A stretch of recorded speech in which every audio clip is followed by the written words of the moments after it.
দেখা হবে অন্য কোনো ভিডিওতে বা নেক্সট সোমবার তোমার সাথে দেখা করছি আবার। গুড মর্নিং বন্ধুরা, কেমন আছো সবাই? আইভি ফ্যামিলি ক্রিয়েটরে সবাইকে স্বাগত জানাই। সবাই কেমন আছো? আজকে অনেকদিন পর আবার চলে এলাম ভিডিও নিয়ে। সবাইকে জানাই শুভ সোমবার, শ্রাবণ মাসের শুভ সোমবার। আজকে প্রথম দিন, প্রথম দিনে কে জল ঢাললে বলো আজকে? যাই হোক, চলো আমি যাবো জল ঢালতে। তাছাড়া জামা কাপড় সকালে অনেকক্ষণ কেচে মিলে দিয়েছি।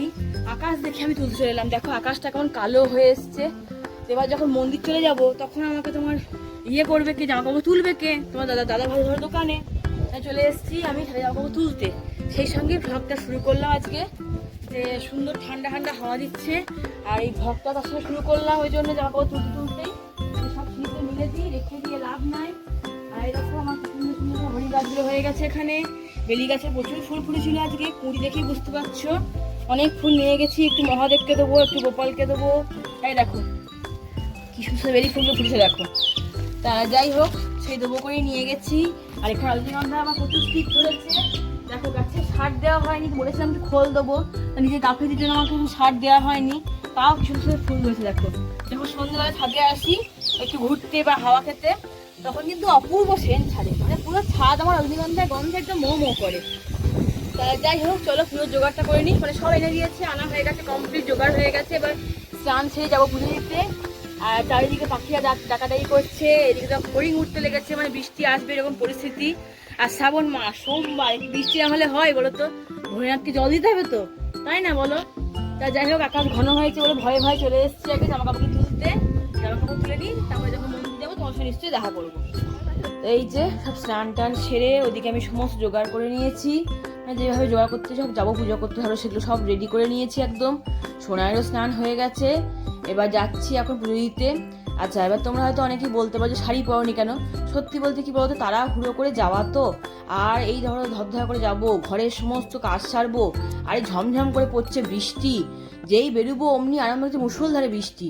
এবার বাবা তখন বারণ করছে, আর এই শাড়ি পরে লটাপটি করে যেতে গেলে এখন বিশাল সমস্যা হয়ে যাবে।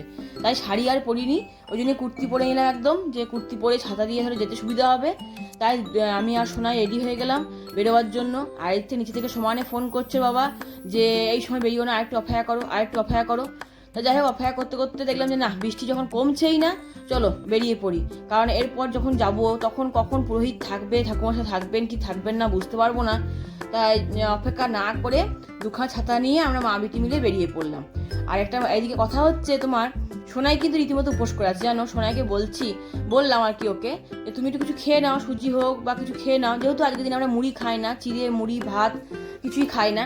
তা ও বলে যে না মা খাবো না, তুমি উপোস করে আছো, আমি উপোস করে থাকবো। আর বড় হয়ে গেছে, ঠিক আছে জল ঢালুক কেন ভোলেনাথকে, ভোলেনাথকে ঠান্ডা করুক। এদিকে প্রকৃতি ঠান্ডা করে দিচ্ছি ভোলেনাথকে ধরো বৃষ্টিতে, এদিকে আমরাও যাচ্ছি পুজো দিতে, তাহলে ও চলুক। তাই যাই হোক, যথাযথ চলে যাচ্ছি বৃষ্টির মধ্যে ভিজে ভিজে। এখন আমরা দুখানা ছাতা মাথায় দিয়ে পৌঁছে যাবো মন্দির। যাই হোক, হাঁটতে হাঁটতে এগিয়ে চললাম, বৃষ্টি পড়েই যাচ্ছে। কিছু মানুষ ধরো দেখছে তাকিয়ে, আর অনেকে বারণও করছে রাস্তা থেকে যে কি দরকার ছিল বৃষ্টিটা কমার পর যেতে। কিন্তু কতক্ষণ অপেক্ষা করো বলো? বৃষ্টির সেই যে আরম্ভ হয়েছে, থামাথামি কোনো গল্প নাই, ঝমঝম করে বয়ে যাচ্ছে। তা গিয়ে দেখি হ্যাঁ প্রিয়জি বসে আছে, পুজো করছে। ওকে ওই জন্য জিজ্ঞাসা করলাম যে হ্যাঁ রে প্রিয়জি তুমি কতক্ষণ থাকো? তা বলে যে আমি আছি এখন, তোমার 1:30 পর্যন্ত থাকে। শুনে খুব খুশি হলাম। যাই হোক, দেরি হলে কোনো ব্যাপার নাই। আর সত্যি বলতে কি, আমি জল ঢালতে কিন্তু 12টার পরেই যাই। কারণ সমস্ত ঘরে কাজকর্ম সেরে নিয়ে, পুজো মুজো সব সেরে নিয়ে, এদিকে তোমার আমাদের দুপুরে খাবার সমস্ত রেডি করে নিয়ে তারপরে ঠিক 12টা নাগাদ যাই। আর বলে 12টার পরেই জল ঢালি, ওই জন্য সকাল সকাল আমার হয়ে ওঠে না গো। তাই প্রিয়তকে প্রশ্নটা করা যে তুমি কতক্ষণ থাকবে। তা যাই হোক, ও বললো যে আমি 1:30 পর্যন্ত আছি এখন, কোনো ব্যাপার নয়, অত দেরি যদি বা করবো না, কিন্তু তবুও ধরো দেরিতে মাঝে মধ্যে হয়ে যায়। এখন ধরো আরও 4খানা সোমবার বাকি আছে। যাই হোক, ওখানে পুজো মুজো সব করে নিলাম। ওখানে বৃষ্টি থামা কোনো গল্পই নাই।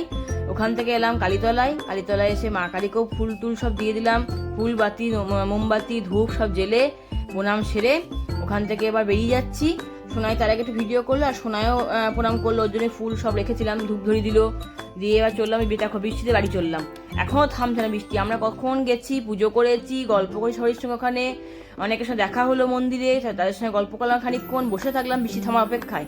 বৃষ্টি থামলো না, বাধ্য হয়ে আবার বাড়ি যাচ্ছি ভিজে ভিজে না, ছাতা মাথায় দিয়ে আর কি। যাই হোক, দেখলাম অনেকে চললো, সব সতীশ্বরতলা চললো। তা আমি যাই আমার এই বাড়ির কাছে ছোট থেকে যেখানে জল ঢালি আমি সেই মন্দিরেই যাই, সেই মন্দিরেই চললাম আমি। তা আজকে আমার এই শ্রাবণ মাসের প্রথম সোমবার সম্পন্ন হলো। আজকে ছোট্টবার ভিডিওটা এখানেই শেষ করলাম। দেখা হবে অন্য কোনো ভিডিওতে বা নেক্সট সোমবার তোমার সাথে দেখা করছি আবার। তা আজকে ভিডিওটা এখানে শেষ করছি। ভিডিও ভালো লাগলে লাইক কমেন্ট শেয়ার করে পাশে থেকো। টাটা, সবাই ভালো থেকো, সুস্থ থেকো।